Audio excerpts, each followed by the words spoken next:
biharmasti.in।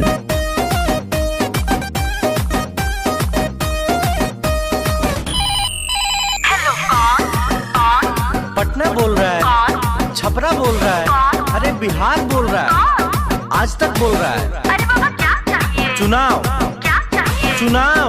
चुनाव? अरे बाबा ये जनता चुनाव चाहती है। फिंगर पे फिर से तेरे लगेगा निशान, बटन दबेगा जब वोटिंग होगी ऑन।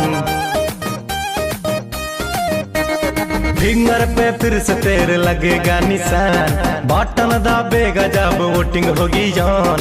तीर करो सेक लालटेन करो चेक, राइट कमल है हमरे लिए या मकान, ये या मकान। हेलो कौन?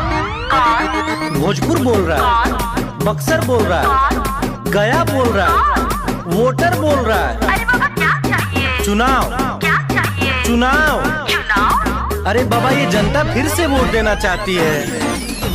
नीतीश तेजस्वी पप्पू और पासवान, मोदी अमित शाह बड़े परेशान। तीर छाप, ललटेन छाप, लाला? कमल छाप। कमल? अरे सोचो ना किसको वोट देना है यार। नीतीश बाबू को, अच्छा तेजस्वी को, ओहो विराट को। देखो जो काम करेगा ना उसी को वोट देना। भैया बिहार में तो मुद्दे बड़े हैं, चुनाव में ये नेता तो दर पे खड़े हैं। सरकार वही बनती है, जनता जिसको चुनती है, दिन रात लोगों के काम खूब करती है। ऐसी बात है तो लगा ले मुंह पे मास्क, आज तक पे न्यूज देख चुनाव टेलीकास्ट।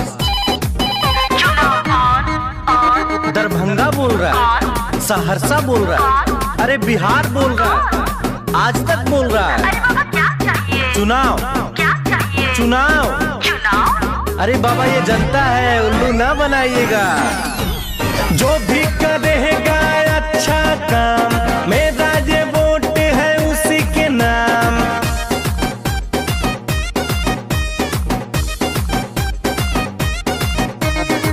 biharmasti.in।